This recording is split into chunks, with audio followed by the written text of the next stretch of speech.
Selamat datang kembali guys di Lukai Channel guys. Kali ini saya akan mengulik sedikit sejarah munculnya 10 hantu di Indonesia.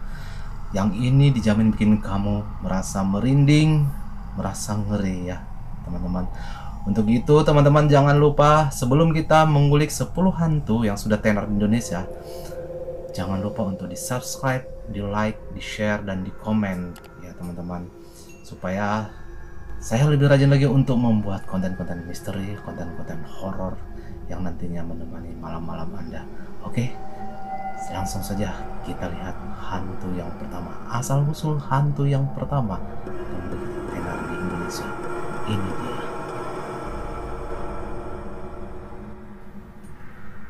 Oke, yang pertama ada pocong gentayangan minta tolong dibukakan talinya.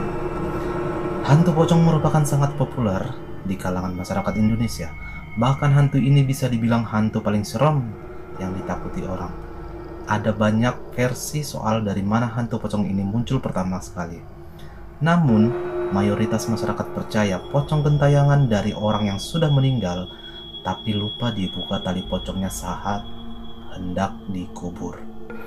Versi lain menyebut ada makhluk tak kasat mata serupa siluman atau jin yang menjelma menjadi sosok pocong. Pocong disebut-sebut juga suka bertandang di pohon pisang. Percaya atau tidak, legenda ini sudah menjadi buah bibir masyarakat sejak masa lampau.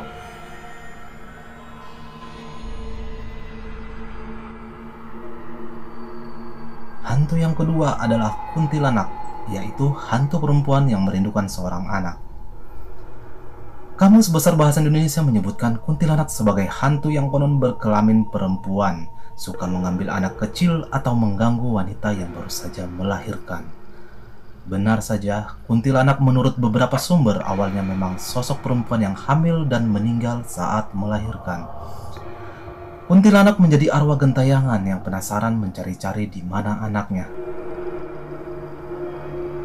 Menurut legenda, Kunti sebutan untuk kuntilanak merindukan kehadiran seorang anak. Hantu ini kerap diasosiasikan dengan pohon yang rindang seperti pohon beringin. Genderuwo. Genderuwo merupakan hantu yang menyedot hal-hal baik. Genderuwo punya istilah asli dari bahasa Kawi, yakni Gandarwa.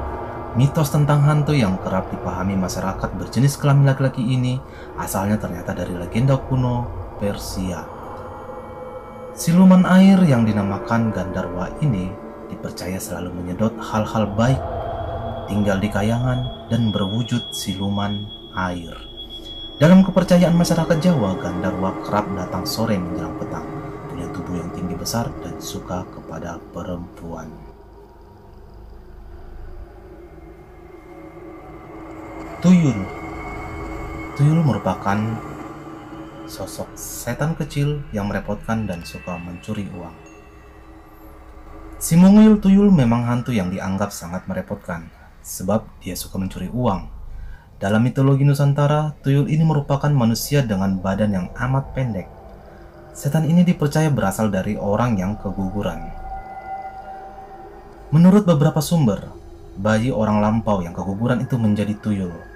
Namun lain halnya dengan kepercayaan Samawi.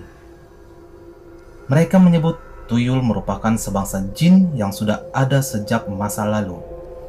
Tuyul dalam keadaan kepercayaan orang Jawa dipercaya dipelihara oleh manusia untuk melancarkan pesugihan. Sundel bolong. Banyak yang mengatakan sundel bolong ini mirip kuntilanak. Memang, sundel bolong menyerupai kuntilanak dengan penggambaran hantu perempuan, berpakaian putih dan berambut panjang. Hanya punggung sundel bolong ini disebut-sebut berlubang, dan di dalamnya berisi penuh belatung. Organ dalam tubuhnya juga terlihat. Rupanya sundel bolong merupakan mitos hantu dari negeri jiran Malaysia yang dibawa masuk ke Indonesia oleh imigran. Cerita ini lantas berkembang hingga sekarang.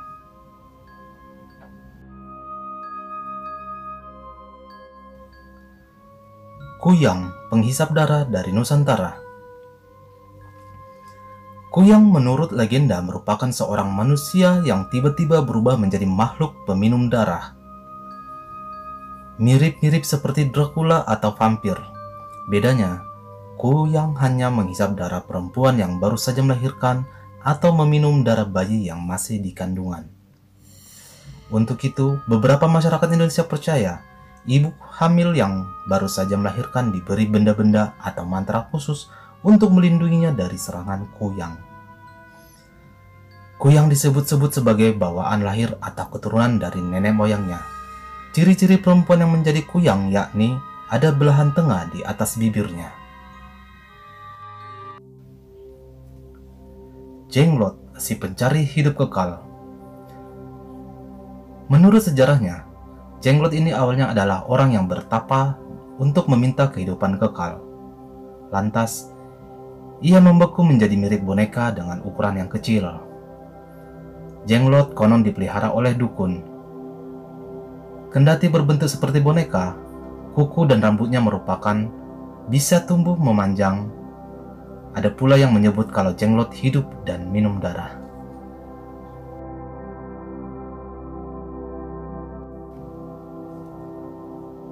Wewe Gombel mencintai anak-anak. Mitos ini berasal dari tradisi Jawa kuno. Awalnya masyarakat primordial menciptakan cerita tentang Wewe Gombel untuk menakut-nakuti anak agar tidak keluar rumah saat malam hari. Maklum, kala itu belum ada listrik. Orang tua khawatir anak akan diterkam hewan buas.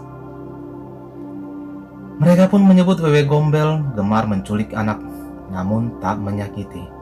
Wewe Gombel digambarkan dengan sosok nenek-nenek berambut panjang dengan payudara yang panjang pula. Sumber menyebut Wewe Gombel dikisahkan berasal dari Bukit di Gombel, Semarang, Jawa Tengah. Pada masa kolonial Belanda, banyak orang mati di bukit itu.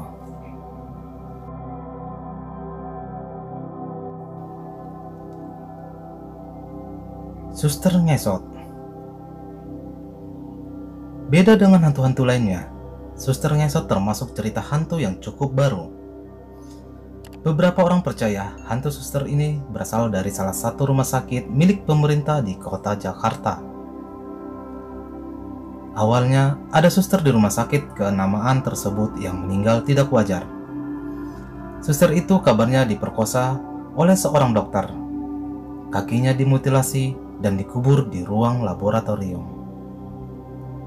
Sumber lain menyebut Suster Ngesot berasal dari sebuah panti jompo di Jawa Barat. Suster yang berdarah Belanda ini memiliki ilmu hitam. Ia lantas membunuh semua penghuni di pantai jompo itu karena dendam tertentu. Masyarakat sekitar tidak terima, lalu menghakiminya dan memukuli kaki suster tersebut hingga remuk.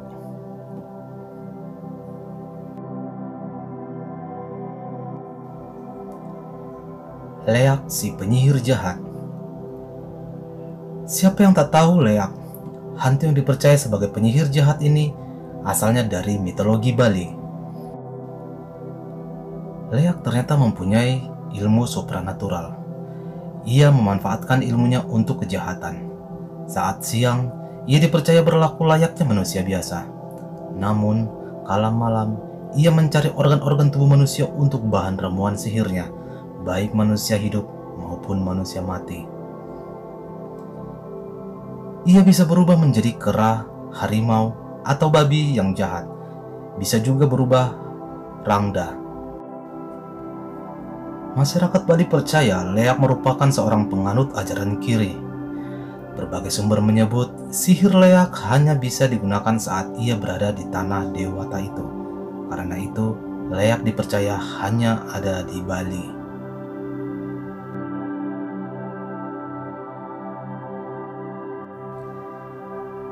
Oke teman-teman, itulah tadi 10 sejarah hantu yang muncul di Indonesia. Semua artikel yang saya bacakan itu berasal dari IDN Times yang ditulis oleh Hanum Putri Anjani. Oke. Menurut kalian, mana hantu yang paling serem? Atau hantu mana yang sudah pernah kalian temuin, atau hantu mana yang sudah pernah menampakkan diri di hadapan kalian? Oke, jangan lupa tulis di kolom komentar. Dan terima kasih sudah menonton video ini, dan sampai ketemu lagi di next video yang tentunya lebih seram dan selalu menghantui malam-malam Anda.